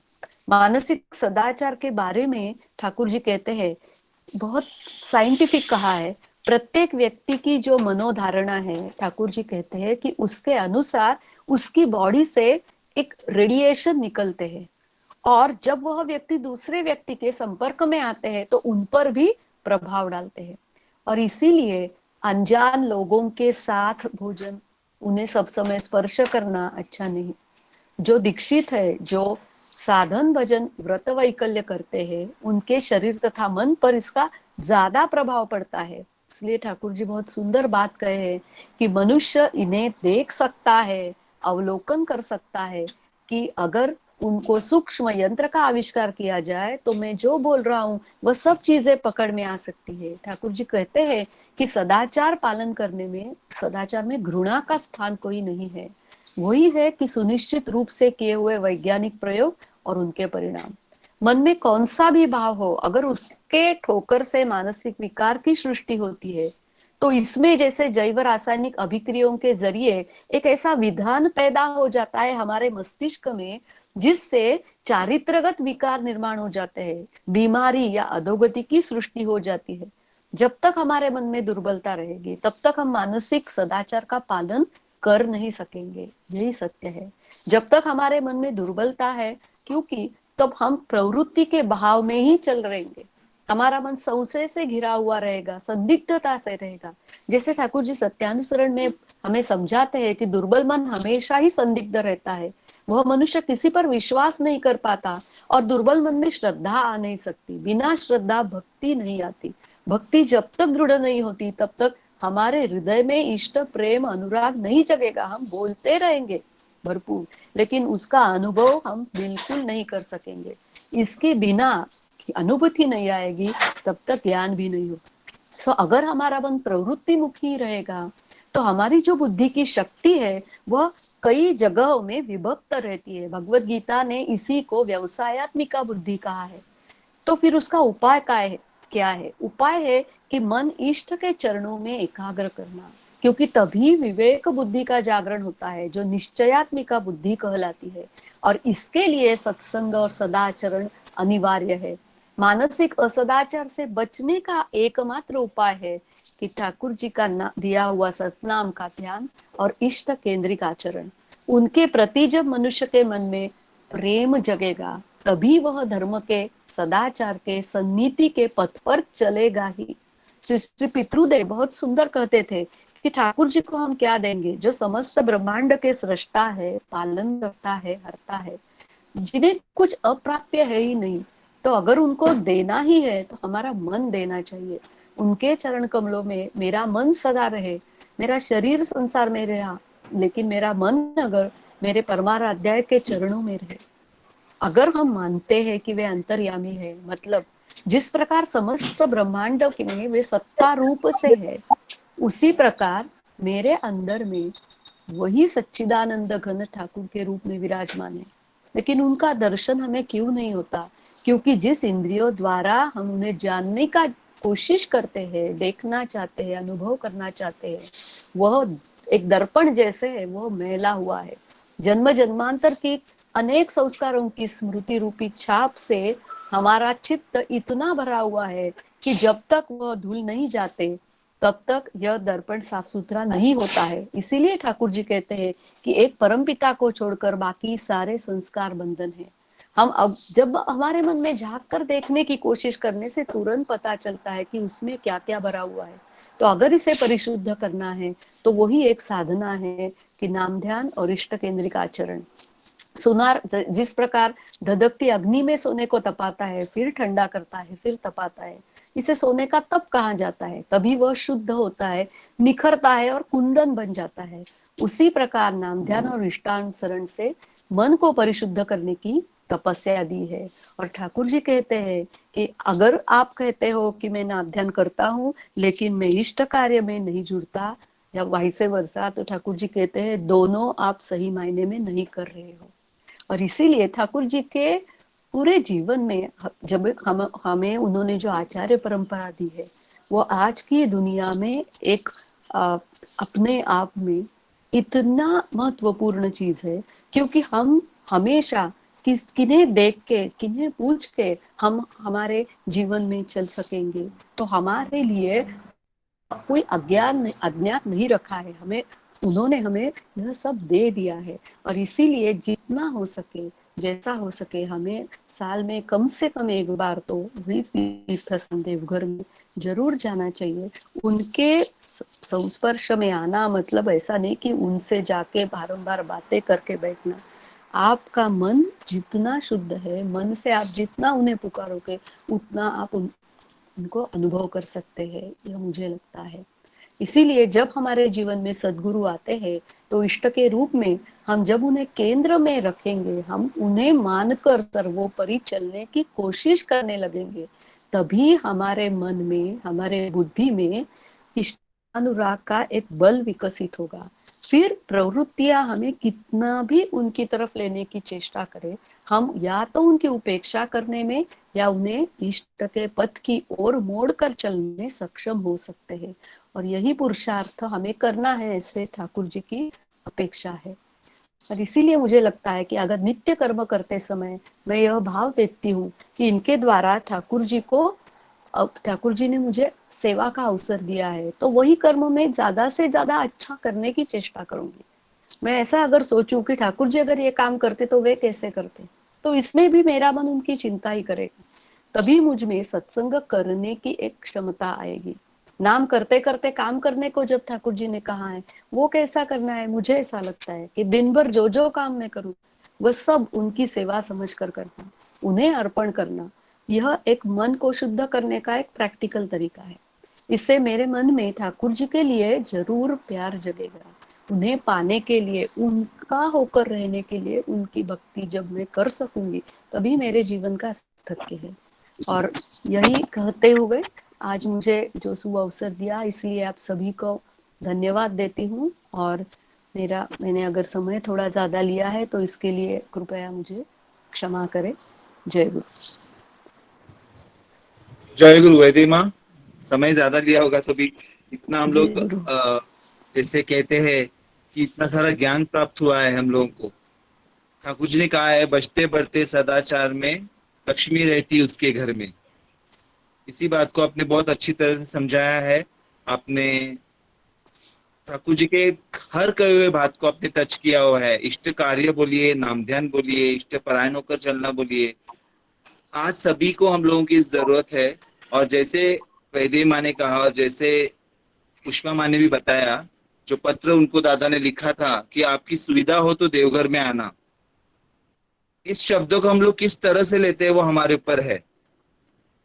हमारे मन में वो आकलन पैदा होना चाहिए। मुझे लगता है कि हम लोग कभी देवघर जाएंगे दादा के दर्शन के लिए, ठाकुर के प्रणाम के लिए, ये हमारे मन में हमेशा रखना चाहिए। और जैसे वैद्य माँ ने कहा कि कम से कम एक बार, साल में एक बार तो हमें वहां पर जाने का कोशिश हमेशा करते रहना चाहिए। बहुत बहुत धन्यवाद वैद्य माँ हमारे साथ जुड़ने के लिए आज के शुभ बेला में। आगे बढ़ने से पहले मैं फिर से एक बार आप सभी को मैं याद दिलाना चाहूंगा कि 13 सवेरे का, 13 को शाम का, 14 तारीख शाम का और 15 तारीख हमारे शुभ आविर्भाव दिवस, ठाकुर जी के शुभ आविर्भाव दिवस का जो उत्सव मनाया जाएगा, वो सभी को आप लोग YouTube के द्वारा जुड़ेंगे। YouTube का लिंक आपको भेज दिया जाएगा। आप लोगों को अगर कोई तकनीकी दिक्कत आए तो YouTube के चैट बॉक्स में लिखिए। हमारे जो टेक्निकल टीम है, अटल पात्रादा है, भूबंदा है, इन लोग इसको सुलझाने का कोशिश करेंगे। और हम लोग सभी लोग, जैसे हम लोग आज इतने 25 दिनों से, आज 26वां दिन है, आनंद उठा रहे हैं। इसी आनंद को हम लोग को ठाकुर ने प्रसार करने के लिए कहा है, लोगों तक पहुंचाने के लिए कहा है। तो हम लोग सभी लोगों से निवेदन है, सभी लोग ये कोशिश करेंगे कि हम लोग कितने ज्यादा लोगों को इसमें जुड़ने को कहेंगे और उनके जीवन को सुंदर बनाने का कोशिश करेंगे। आगे बढ़ते हुए मैं श्री सत्यवान सूर्यवंशी दास से एक भजन पेश करने का अनुरोध करता हूँ। सत्यवान सूर्यवंशी दास जो चाकण से है, अधूर्ज है, उनसे मैं निवेदन करता हूँ। जय गुरु। जय गुरु।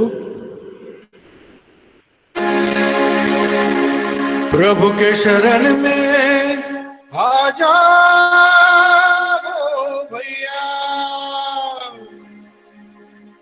ठाकुर जी भैले विराज हो।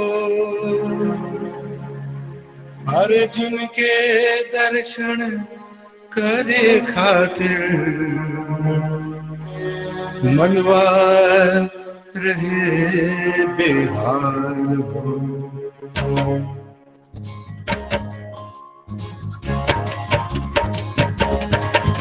आज मनवार है बेहाल हो, मनवार है बेहाल हो, मनवार है बेहाल हो, मनवार है बेहाल हो।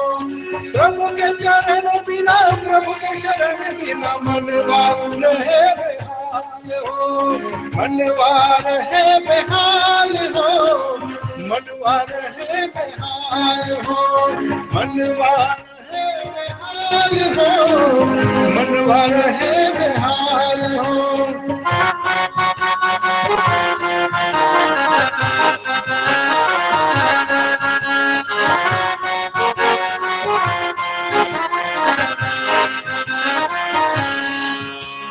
कीर्तन गाए झूम के भैया, ले ले तू सतनाम रे।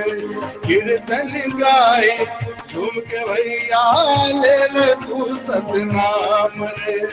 हाथ पसारे प्रेम लुटाने आए श्री भगवान है, हाथ पसारे प्रेम लुटाने आए श्री भगवान रे।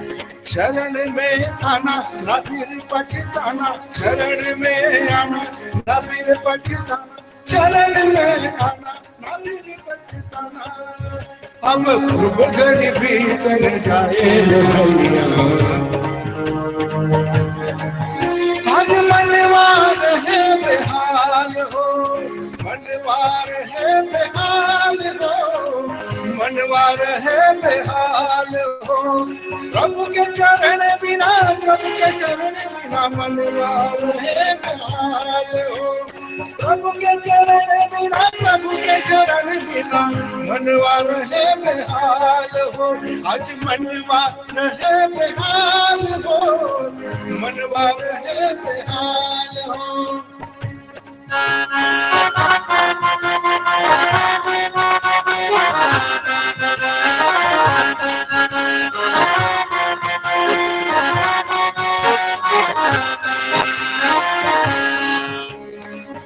मोहनी सुरतिया मन को लुभाए, मोहनी मुरतिया सबको रिझावे। मोहनी सुरतिया मन को लुभावे, मोहनी मुरतिया सबको रिझावे। अब प्रेमन बढ़ के तोहरे चरण लागे भगतन के अंबार हो, प्रेमन बढ़ के तोहरे चरण लागे भगतन के अंबार हो। ठाकुर मेरे नामी है अंतर्यामी, ठाकुर मेरे नामी है अंतर्यामी। उन्हें अंतर में रख पाओगे भैया। आज मनवार है बेहाल हो, मनवार है बेहाल हो, मनवार है बेहाल हो, मनवार है बेहाल हो, मनवार है बेहाल हो। प्रभु के चरण बिना, प्रभु के चरण बिना मनवार है बेहाल हो। आज मनवार है बेहाल हो, मनवार है बेहाल हो, मनवार है बेहाल हो, मनवार है बेहाल हो। आज मनवार है बेहाल हो। जय। बहुत सुंदर सत्यवंता, आपके मुख से भोजपुरी भजन सुनकर बहुत अच्छा लगा। जय गुरु। आगे बढ़ते हुए मैं हमारे सबके प्रिय और सबके परिचित श्री प्रणब कुमार विश्वास दास से ठाकुर के बारे में कुछ शब्द रखने को कहता हूँ। प्रणब दा, जय गुरु। मैं तो इतना अच्छा से सुन रहा था सत्संग, और वहाँ का इतना सुंदर प्रवचन हमने सुना और लग रहा था चलते रहे चलते रहे चलते रहे। ठाकुर जी विशाल व्याप्त, उनके बारे में कुछ कहना लगता है कि ये नहीं, छूट गया, वो छूट गया। जो भी है, ठाकुर बोलते पुरुषोत्तम, हम उनको पुरुषोत्तम बोलते हैं। ठाकुर को पूछा कि पुरुषोत्तम का लक्षण क्या है? ठाकुर ने बोला कि wisely foolish, gorgeously simple, अबनॉर्मली normal. तो ये सारा लक्षण जो है, जिन्होंने ठाकुर जी को अपने जीवन दशा में देखे हैं, सारा जो लक्षण है ये ठाकुर जी की जीवन दशा में सब लोगों ने इसको अनुभव किया है। जैसे मां बोल रहे थे कि आज की तारीख में जो सदाचार, ये बहुत ही हमारे लिए आवश्यक है। ठाकुर जी इस प्रसंग में बोले कि 3 प्रकार के सदाचार, शारीरिक सदाचार, मानसिक सदाचार, उसके बाद आता है आध्यात्मिक सदाचार। शारीरिक सदाचार में हम देखते हैं कि शारीरिक सदाचार क्या है। ठाकुर बोले अपने शरीर को विग्रह मान के चलना है। अगर तुम अपने शरीर को विग्रह मानते हो तो शरीर के साथ कैसे तुमको करना चाहिए, व्यवहार करना चाहिए, खान पीन, चाल चलन, आचार आचरण, इसमें परिवर्तन। मानसिक सदाचार, ये शारीरिक सदाचार जब होता है तब मानसिक सदाचार होता है। जब मानसिक सदाचार होता है तभी ये हमारी आध्यात्मिक चेतना, ये हम जो बोलते हैं, इसको फुलफिल करना और अपने जीवन में इसको परिपालन करना आसान होता है। और ये करने के लिए जीवन में चाहिए एक लिविंग आइडियल। जो ये 3 प्रकार की जो सदाचार है, शरीर, मन और आध्यात्मिक, इसीलिए दीक्षा की जरूरत है। सदगुरु, सतनाम, सत्संग। अब सदगुरु को जब हम अपनाते हैं, उनके प्रति हमारी विश्वास, प्रेम, ये होना चाहिए। दिल्ली से एक income tax commissioner Thakur ji के पास आए थे। उन्होंने ठाकुर जी को क्वेश्चन किया कि सदगुरु को कैसे समझेंगे ठाकुर। ठाकुर बोले कि समझने के लिए उनको संग करना पड़ेगा और निष्ठा चाहिए। और बोले कि उनको संग किया बिना उनको समझना थोड़ा मुश्किल है। तो उन्होंने बोला संग करने से क्या, अगर उसका दया ना हो। फिर बोले कि अगर तुम संग करते हो, ठाकुर जी बोले संगत संचायति श्रद्धा, संग करने से ही श्रद्धा आता है। फिर बोले कि ठाकुर जो दूर में रहते हैं उनके लिए क्या है, उनको समझने के लिए। तभी ठाकुर बोले जन ज्यादा निष्ठवृत्ति करना चाहिए। जैसे पिता माता को ये शिक्षा नहीं देना पड़ता है कि बच्चों को कैसे सेवा करना है, वैसे ही ठाकुर को तुम्हारे इष्टों को समझने के लिए ऐसी सेवा करना चाहिए। तो ठाकुर जी है हर चीज में, हमको ऐसा कोई दिख ही नहीं है जिसके बारे में ठाकुर ने नहीं बताया। इसीलिए ठाकुर को बोलते वैशिष्टोपाली आपोरियमान। ठाकुर को बंकिमदा ने प्रश्न किया, ठाकुर पर आप बोलते हैं परमपिता, आप किसको परमपिता कहते हैं? देखिए उस समय में ठाकुर को हर लोगों ने हर तरह के प्रश्न ठाकुर को किए हैं। ठाकुर बोले बचपन से मेरा माँ ही मेरे लिए सब कुछ था। मैं हमेशा मेरा माँ को ही फॉलो करते थे, माँ जो भी बोलते थे मैं वही करने के लिए तत्पर रहता था। मेरा माँ हुजूर महाराज जी को परमपिता मानते थे। बचपन से मैं उन्हीं को परमपिता मानता था। फिर बंकेदा ने उनको, ठाकुर जी को फिर क्वेश्चन किया, परमपिता कौन है? ठाकुर बोलते कि परमपिता है सुप्रीम फादर, जिससे हम सब लोग आए हैं।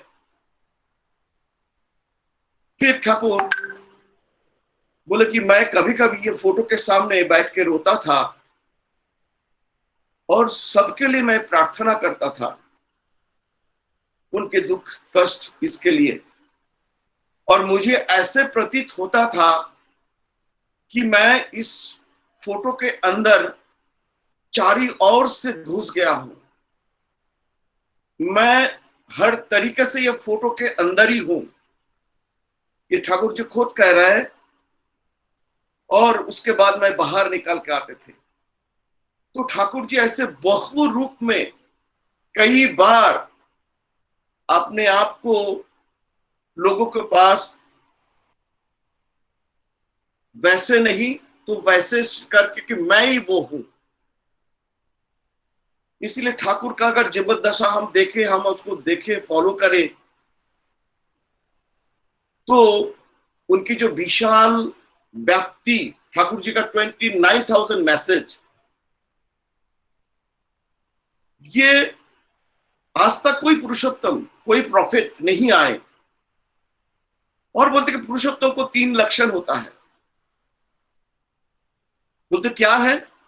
जो पूर्ववर्ती जो प्रॉफिट है उनको फुलफिल करते हैं। दूसरा, जो पूर्ववर्ती प्रॉफिट जिन्होंने बहुत सारे चीज जो नहीं फुलफिलमेंट नहीं हुआ है, उसी को भी वो फुलफिल करते हैं। तीसरा, पूर्ववर्ती और वर्तमान, ये दोनों मिला के इन्होंने ये जो वर्तमान प्रॉफिट जो पुरुषोत्तम होता है वो और कई हजारों साल और आगे लेके जाते हैं। अगर हम लोग ठाकुर जी का जीवन धारा देखें, उनकी जो मैसेज हम देखें, बोलते कि तुम अगर ठीक ठीक चलो, तुम लोग अगर, तो अगले 10,000 साल तक कोई पुरुषोत्तम आने का जरूरत नहीं है। उसके बाद मुझे लगता है टाइम हो गया, मैं 2-4 एक घटना बोल के मैं समाप्त करता हूं। उसके बाद ठाकुर को कई बार प्रश्न किए हैं कि ठाकुर, आपके अवर्तमान में हम किसको विग्रह बना के रखेंगे?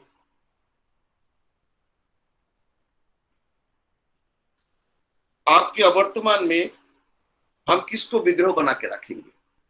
ठाकुर बोलते कि ये अगर ब्लड रिलेशन में है सबसे अच्छा है। जिनका अच्युत भक्ति निष्ठा उनको फुलफिल करते हैं, ऐसा कोई उनको विग्रह बना के रखना। मुझे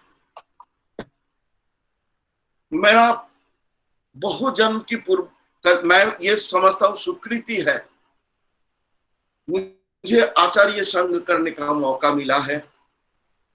कई दिन, कई महीना, कई सालों तक। एक दिन मैं ठाकुर परिवार के साथ, ओनली ठाकुर परिवार थे, उनमें से 2-1 लोग थे। एक थे झंटूदा, आप सब जानते हैं। बाहर के लोगों में मैं था और शरण दासगुप्ता। राजस्थान टूर चल रहा था।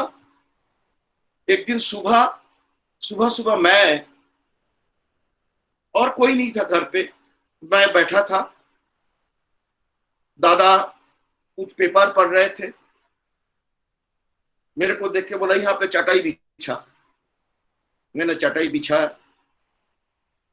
अचानक मेरे और देखे, बोले जानिस, एक दिन ठाकुर बोले, ठीक जैसे ठाकुर बोले थे, मुझे लग रहा है कि दादा ठीक ऐसे करके वो एक धोती पर एक लुंगी पहने हुए थे और एक गेंजी जो नॉर्मली दादा पहनते हैं, वैसे ही वो खाट से उतर के जैसे ऐसे भंगिमा करके ठाकुर ने दिखाया, मुझे ऐसे महसूस हुआ कि जैसे ठाकुर ऐसे गए, वैसे धोती को ऐसे पकड़ के अचानक सामने कोई थे, बंकिम दा या कोई और, मुझे अभी उनका नाम याद नहीं आ रहा है, उनको बोले थे कि भगवान रामकृष्ण आए थे, भगवान रामचंद्र आए थे, जो करने चाहता था वो नहीं कर पाए।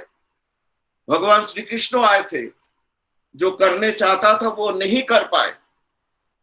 इस बार मैं आया हूं, मेरा सब हर इच्छा मैं फुलफिल करके जाऊंगा, तुम लोग करो या ना करो। मैं बहुत क्लोजली उनको देखने का सौभाग्य मिला है। उनके साथ बहुत घटना मेरे साथ है जो आज समय नहीं है, तो उनको देखते हुए, उनके संग करते हुए महसूस किया जाता है उनको प्यार। उनके एक प्यार का मैं एक नमूना देता हूं। मैं समझता हूं ये सबके लिए है, सिर्फ मेरे लिए ऐसा नहीं है। उनके लिए प्यार सबके लिए ऐसा है। मैं जब ऐसा मेरे साथ ऐसा हुआ, मैं दंग रह गया कि एक इंसान की कैसे संभव है। ठाकुर छोटे कोई नहीं कर सकता ऐसा प्यार। मैं ये घटना बताता हूं कि बाबा दा का तभी शादी का समय है। कुछ बाद बरदादा ठाकुर 67 बाड़ी में है, तो मैं सुबह उनको प्रणाम के लिए घर से मैं उनके पास गए। अचानक मेरे को देख के बोले, तुम बरजात्री क्या पहन के जाओगे? हम लगा आगे दादा धोती पंजाबी पहन के जाएंगे। तो दूर पागल।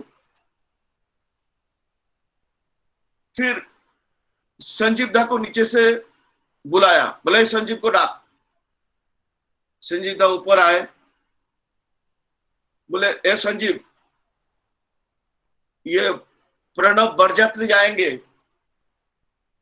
तो बरजात्री जाएंगे जैसे बाबाई बीन की सिपाही का जो जहां से तुमने पंजाबी बनाया, धोती जहां से लिया, एग्जैक्ट उसी दुकान से उसी कपड़ा का ही पंजाबी होना चाहिए और वैसा धोती होना चाहिए, और इसको अभी लेके जाओ उसी दुकान पे। मैं तो क्या हो गया मुझे समझ में नहीं आया। बोले तू जा, मैं तो बोल रहा हूं ना।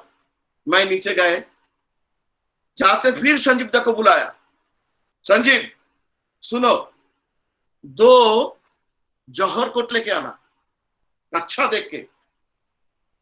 बुला गए तो मुझे संजीव दा ने, वो कॉलेज स्ट्रीट में एक दुकान था जहां पे ये सबको बनाया गया था, वहां से सेम कपड़ा उन्होंने लिया और मेरा नाप लिया, बनाया, और उस दूसरा की दुकान से जो धोती जो शादी में पहन के जाते हैं ऐसा वाला धोती लिया। उसके बाद उसी दुकान से 2 जौहर कोट लिया उन्होंने। लेने के बाद फिर हम लोग आए 67 बाड़ी में। संजीवता को पूछा किया क्या, जो मैंने बोला। संजीव को लग गया मैंने किया, सब उसको हो गया, तो कल परसों मिल जाएगा। फिर बोला तुमको जौहर कोट लाने के लिए बोला था, किधर है वो? तो जौहर कोट लिया, दोनों जौहर कोट आपने खुद पहना, दोनों को पहन के देखा, और उनमें से एक जो है वो बोलते ये तुमको अच्छा लगेगा, ये वो धोती और पंजाबी के साथ ये तुम जौहर कोट पहन के जाना। प्रेम का, एक इंसान को प्रेम करने का क्या अल्टीमेट हो सकता है। मैं ये समझता हूं कि ये सिर्फ मेरे साथ नहीं है, सबके साथ ऐसा है। जिन्होंने उनके साथ उनको महसूस किया है, सबके साथ ऐसे ही घटना है। समय बहुत सारी घटनाएं हैं, बहुत सारा ठाकुर का मुझे याद आ रहा है, बहुत सारा चीज वैसे बहुत है। मुझे नहीं लगता है कि अब और लंबा करना चाहिए, क्या विवेक भाई?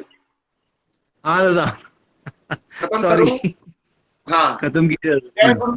कभी मौका मिलेगा तो वो सारे घटना जी, जी। मैं आप लोगों के साथ शेयर करना चाहूंगा कि जी, ठाकुर हमारे हमारे अंदर, हम बहुत ही नसीब वाले हैं, ठाकुर हमारे पास विराजमान है। इसीलिए ठाकुर बोलते, बार बार बोलते, उनको समझने के लिए उनको संग करना जरूरी है। और ठाकुर खुद बोले हैं कि विग्रह करके रखना तुम। मेरा जाने के बाद ये ठाकुर की वाणी है और मेरे पास इसका प्रूफ है। ठाकुर जी खुद कहा है, शरद हलदर ठाकुर, उसके उसके ऊपर बहुत सारा ये है क्या क्या होना चाहिए। फिर बोले कि ठाकुर अगर 2 डिवीजन है तो बोले 2 रहना चाहिए। ठाकुर को बोले, ठाकुर आप डिक्टेटरशिप पसंद करते? बोले हाँ। तो ऐसे बहुत सारी जो है ये सारा चीज ठाकुर बोल के गए हैं। तो हम बहुत नसीब वाले हैं।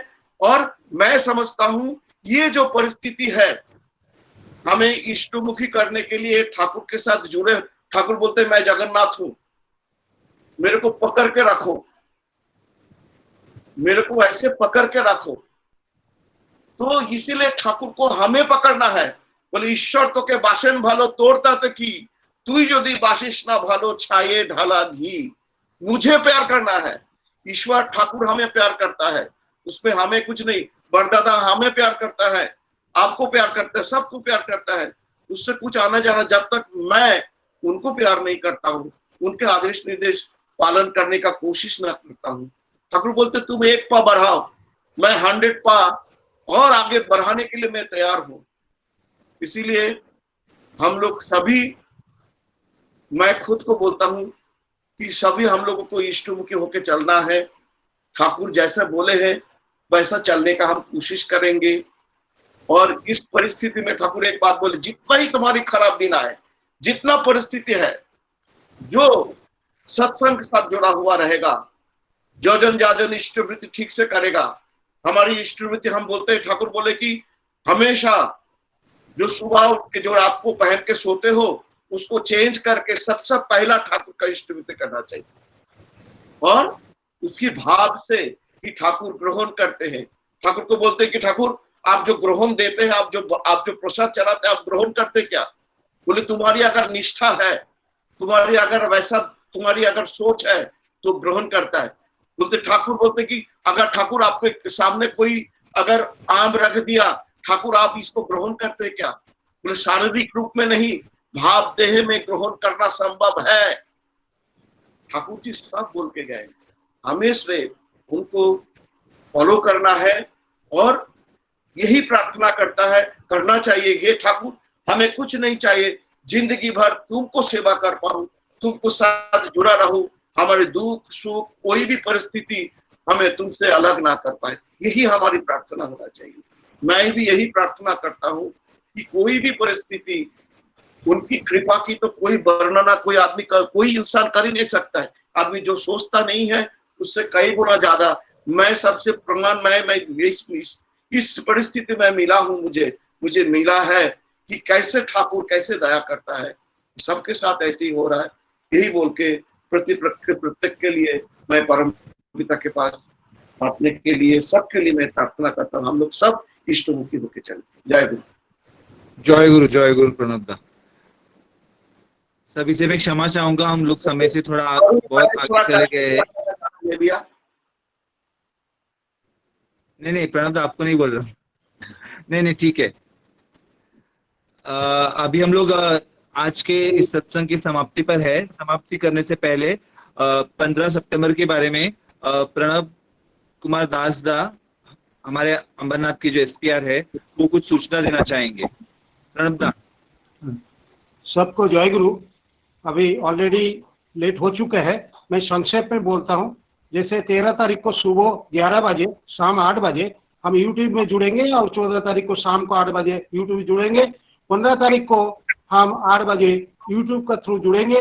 और 15 तारीख का जो मेन जो उत्सव रहेगा उसमें जो हमारे भक्तजन रहेंगे, थोड़ा सा मैं उसका सूचना देता हूँ। भजन करेंगे श्री सुदीप शेखर मिश्र जो कि आगरतला से है। आलोचना करेंगे श्री मानस मिश्र जो कि हमारे ठाकुर जी का divine life and how to fulfil उन पर बोलेंगे, जो कि आसनसोल से है। और भजन करेंगे हमारे श्री प्रणव विश्वास भाई।